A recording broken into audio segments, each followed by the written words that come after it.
وَلَنُذِيقَنَّهُم مِّنَ الْعَذَابِ الْأَدْنَىٰ دُونَ الْعَذَابِ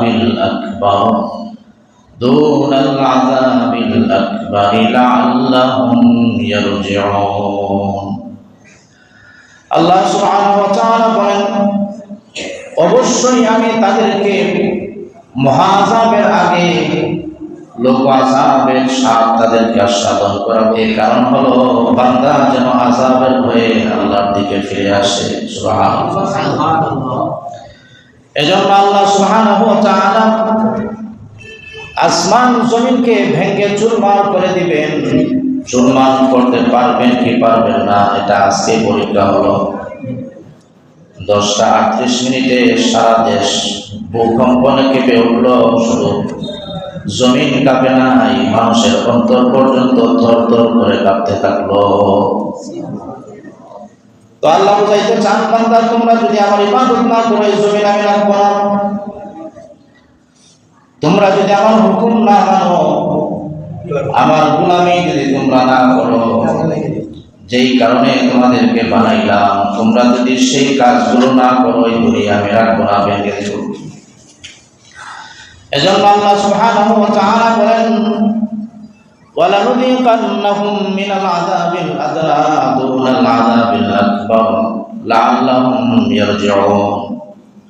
অবশ্যই আমি তাদেরকে গুরুতর আযাবের আগে লঘু আযাবের স্বাদ আস্বাদন করাবো, তারা যেন ফিরে আমার দিকে চলে আসে। সুবহানাল্লাহ। মাত্র কয়েক সেকেন্ডের ভূমিকম্পনে মানুষ আল্লাহর কথা স্মরণ করেছে, মানুষ আল্লাহর দিকে ফিরে যাওয়ার জন্য তওবা করেছে। ওই সময় কয়েকটা সেকেন্ড মানুষ চিন্তা করেছে, যদি এই নালে বেঁচে যাই তাহলে আর কোনোদিন গুনাহ করব না। যারা 10 তলায়, 20 তলায়, 50 তলার উপরে ছিল, বিল্ডিং গুলো যখন নাড়া দিল তাদের অন্তর কেঁপে উঠল। বের হওয়ার কোন সুযোগ নাই। 10 তলা থেকে নিচে নামতে নামতে খালাস। ঘর থেকে বের হওয়ার আগে ঘর মাথার উপরে পড়ে যায়। এই ভূমিকম্প আল্লাহ কেন দেন? আল্লাহ বলেন, লাআল্লাহুম ইয়ারজিউন, তারা যেন আমার দিকে ফিরে আসে, পাপাচার মুক্ত হয়ে একমাত্র আমার বন্দেগীর দিকে যেন সে ফিরে আসে। এই জন্য আমি আল্লাহ ভূমিকম্প দেই। সুবহানাল্লাহ। কারণ এটা আল্লাহর অধিকার। আল্লাহ চাইলে আসমান ভেঙে দিবেন, জমিন তুলার নে উড়াইয়া দিবেন, পাহাড়গুলো চূর্ণ বিচূর্ণ করে দিবেন, আকাশের চন্দ্রগুলো তারাগুলো খসে খসে জমিনের মধ্যে ফেলে দিবেন। এটা আল্লাহর অধিকার আছে, ক্ষমতা আছে, ইচ্ছা আছে। এরপরে আল্লাহ তাআলা সরাসরি প্রথমেই আমাদের উপর আযাব নাযিল না করে মাঝে মাঝে লোক আযাব, ছোট ছোট আযাব দিয়া, কম্পন সৃষ্টি করাইয়া দিয়া বান্দাকে আল্লাহর দিকে ফিরাইয়া নিতে চান। সুবহানাল্লাহ। আল্লাহ কত মায়া করে, কত মহব্বত করে। আল্লাহ চাইলে শুরুতেই বান্দা যখন নাফরমানিতে লিপ্ত হয়ে গেল, জিনা ব্যভিচারে লিপ্ত হয়ে গেল, অত্যাচার ও বিচারে লিপ্ত হয়ে গেল, জুলুমের মধ্যে লিপ্ত হয়ে গেল, আল্লাহ রাব্বুল আলামিনের আনুগত্য যেই মুহূর্তে ভুলে গেল, আল্লাহ চাইলে ওই মুহূর্তে আযাব নাযিল করতে পারতেন। কিন্তু আল্লাহ ওই মুহূর্তে আযাব নাযিল না করে বান্দাকে আল্লাহ সতর্ক করে দেন। এটা শুধু একটা আযাব, এটা শুধু আযাব, আল্লাহ সতর্ক করেন। ভূমিকম্প হইল আজকে, হাজার হাজার লক্ষ লক্ষ মানুষ এখনো কাঁপতেছে। 2 ঘন্টা, 2.5 ঘন্টা, 3 ঘন্টা আগে ভূমিকম্প হয়েছে, এখনো অনেক মানুষ কাঁপতেছে আতঙ্কে, না জানে আবার ভূমিকম্প হয়। হার্টের সমস্যা যাদের আছে তারা কিন্তু এখন অস্থির হইতে পারতেছে না। অনেক অসুস্থ রোগী আছে, তারা এখনো কিন্তু আতঙ্কে আছে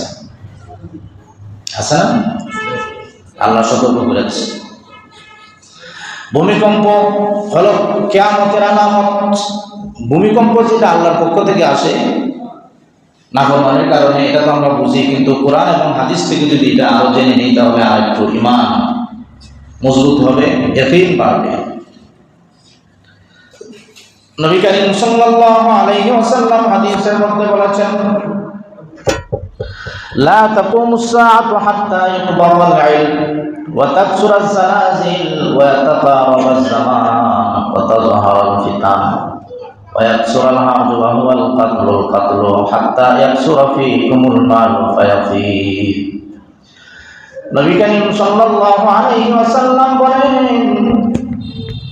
কিয়ামত কায়েম হবে না যে পর্যন্ত না হাত্তা ইউকবাদাল ইলম, যে পর্যন্ত না জমিন থেকে ইলমকে উঠায় নেওয়া হবে ওই পর্যন্ত কিয়ামত হবে না।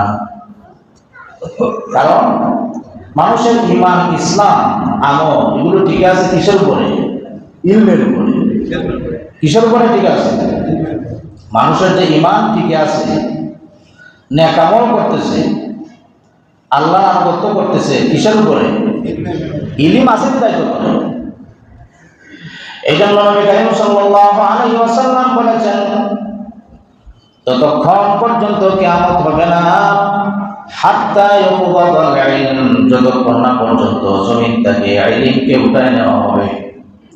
অন্য এক হাদিসের মধ্যে আছে, জমিন থেকে আল্লাহ রাব্বুল আলামিন এমনিতে হাওয়ার মধ্যে ইলম উঠায় নেবেন না, আলেমদের মৃত্যুতে আল্লাহ তাআলা জমিন থেকে ইলমকে উঠায় নেবে।